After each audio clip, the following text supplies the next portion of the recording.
আসসালামু আলাইকুম, কেমন আছেন সবাই? আশা করছি সবাই ভালো আছেন। Welcome back to my channel Abiha marine blog. এই তো আজকে নতুন প্রেশার কুকারে খাসির কোরমাটা রান্না করব।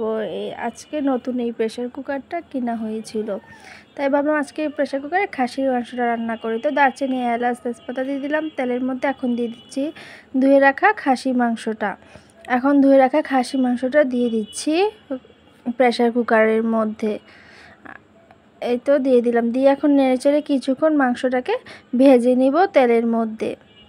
এই তো কিছুক্ষণ খাসির মাংসটাকে তেলের মধ্যে ভেজে নিয়েছি। এখন দিয়ে দিচ্ছি রসুন বাটা, পরিমাণ মতো আর কি রসুন বাটাটা দিয়ে দিচ্ছি। আর এখন দিয়ে দিচ্ছি আদা বাটা। এই তো আদা বাটাটাও দিয়ে দিলাম। এই তো এখন দিয়ে দিচ্ছি জিরা বাটা। শিলপাটে আর কি বেটে নিয়েছি। শিলপাটায় বেটে নিলে রান্নার স্বাদটা দেখা যায় খুবই ভালো হয়, মাংস রান্নার স্বাদটা। এই তো দিয়ে দিলাম পরিমাণ মতো লবণ। দিয়ে দিচ্ছি পেঁয়াজ কুচি কুচি করে কেটে নিয়েছিলাম, সেই পেঁয়াজ কুচি দিয়ে দিচ্ছি। ফালি করে কাটা কাঁচামরিচগুলো এই তো দিয়ে দিলাম। দিয়ে এখন একসাথে নেড়ে চেড়ে মিশিয়ে নিচ্ছি, মাংসটাকে নেড়ে দিচ্ছি ভালোভাবে। আর খাসির মাংসর কোরমাটা কিন্তু অনেক মজা লাগে পোলাওর সাথে। এই তো আমি যেভাবে রান্না করি আর কি সেইভাবে শেয়ার করলাম। এই তো দিয়ে দিচ্ছি পোস্তদানা বাটা। এই তো পোস্তদানা। এখন দিয়ে দিচ্ছি টক দই। এই তো টক দইটা দিয়ে দিলাম। এখন নেড়ে চেড়ে ভালোভাবে আবারও মিশিয়ে নিচ্ছি। এই তো এখন দিয়ে দিচ্ছি এর মধ্যে ঘি। একটু ঘি দিয়ে দিলাম, দিয়ে দিলে একটা সুন্দর ঘ্রাণ আসবে। এই তো এখন দিয়ে দিচ্ছি এর মধ্যে বাদাম বাটা। এই তো দিয়ে একসাথে সব কিছু নেড়ে চেড়ে মিশিয়ে নিচ্ছি। এই তো কিছুক্ষণ পরপর দিচ্ছি আর কি। এই তো প্রেশার কুকারের ঢাকনাটা লাগিয়ে কিছুক্ষণ কষিয়ে নিব। এই তো কিছুক্ষণ কষিয়ে নিয়েছি মাংসটাকে। এই তো এখন নেড়ে চেড়ে দিচ্ছি। এখন ঢাকনাটা লাগিয়ে দিচ্ছি। আর এখন 3টা সিটি দিয়ে নিব। 3টা সিটি দিয়ে নিলেই মাংসটা সিদ্ধ হয়ে যাবে ভালোভাবে। এই তো 3টা সিটি দিয়ে এখন মাংসটা, এই তো প্রেশার কুকার ঢাকনাটা খুলে নিচ্ছি। উপর থেকে যদি একটু পানি দেওয়া হয় তাহলে প্রেশার কুকার ঢাকনাটা খুবই সহজে খুলে যায়, এই যে ঝটপট। এই তো এখন আবারও মাংসটাকে নেড়ে চেড়ে দিচ্ছি চুলায় বসিয়ে। এখন একটা হাঁড়িতে মাংসটা ঢেলে নিয়েছি। এখন এ পর্যায়ে দিয়ে দিচ্ছি গরুর দুধ। জাল করে রাখা গরুর দুধটা দিয়ে দিলাম। দিয়ে এখন আবার নেড়ে চেড়ে মিশিয়ে নিচ্ছি। যেহেতু কোরমা করব, দুধ ছাড়া কিন্তু কোরমাটা ভালো হয় না। দুধ তো লাগেই কোরমা করতে, সেই জন্য দুধটা দিয়ে দিলাম। এই তো আমার এক পাশে কোরমাটা সিদ্ধ হচ্ছে, খাসি মাংসের কোরমা। এখন এক পাশে আমি পোলাও রান্নাটা বসিয়ে দিচ্ছি। এই তো তেলের মধ্যে দারচিনি, এলাচ, তেজপাতা দিয়ে দিচ্ছি। এখন চাউলটা ধুয়ে নিয়েছিলাম, সেই চাউলটা দিয়ে দিলাম, পোলাওর চাউল। এখন পোলাওটাকে কিছুক্ষণ ভালোভাবে ভেজে নিব।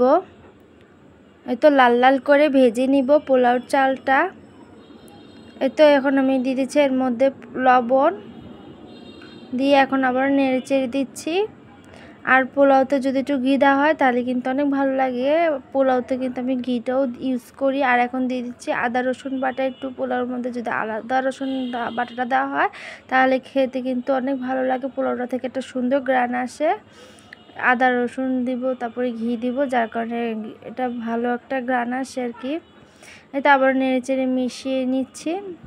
এখন দিয়ে দিব এর মধ্যে গরম করে রাখা পানি। গরম পানিটা দিলে পোলাওটা তাড়াতাড়ি সিদ্ধও হবে এবং বেশ ঝরঝরেও হবে, তার জন্য আর কি গরম পানিটা দিয়ে দিই। এই তো এখন নেড়ে চেড়ে দিচ্ছি। আর এখন এর মধ্যে দিয়ে দিব কাঁচামরিচ। এই তো কাঁচামরিচও দিয়ে দিলাম। দিয়ে এখন ঢাকনা দিয়ে ঢেকে দিব ভালোভাবে। পোলাওটা যখন বুটবুট করে সিদ্ধ হয়ে আসবে তখন আর কি ঢাকনাটা দিয়ে ঢেকে দিব। তো আর এই যে পোলাও রান্নাটা হওয়ার পরে তখন আর কি পেঁয়াজের বেরেস্তাটা দিয়ে দিই। আর তো খাসি মাংসের কোরমার উপরও পেঁয়াজের বেরেস্তা দিয়ে দিলাম। পেঁয়াজের বেরেস্তাটা দিলে খুব ভালো লাগে। এই তো আমার খাসির মাংসটা হয়ে গেছে রান্না, বাটিতে সার্ভ করে নিলাম। এই তো পোলাও, খাসির মাংসের কোরমা, সাথে আছে ডিম সিদ্ধ আর শসা লেবু কিন্তু খেতে ভালো লাগে পোলাও আর কোরমার সাথে। এই তো আমার খাবারটা আমি সাজিয়ে নিলাম। এই তো খাওয়া শেষে, দুপুরে খাওয়া শেষ করে এই তো কোক নিয়ে এসেছি, কোকাকোলা কোক। এখন কোকটা ঢেলে নিচ্ছি গ্লাসে। এই তো আমার আজকের ভিডিওটি কেমন লেগেছে কমেন্টে জানাবেন। ভালো লাগলে আমার পাশে থাকবেন, আমাকে সাপোর্ট করবেন।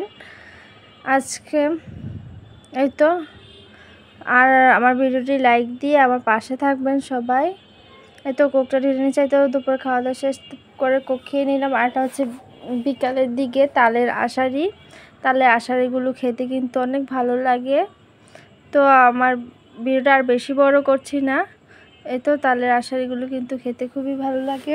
ভিতরে নরম নরম হলে তো আরও ভালো লাগে, ভিতরে রস থাকে তখন আরও ভালো লাগে, নরম নরম ভিতরে রস। তো আজকে ভিডিওটি এ পর্যন্তই। সবাই ভালো থাকবেন, সুস্থ থাকবেন। আল্লাহ হাফেজ।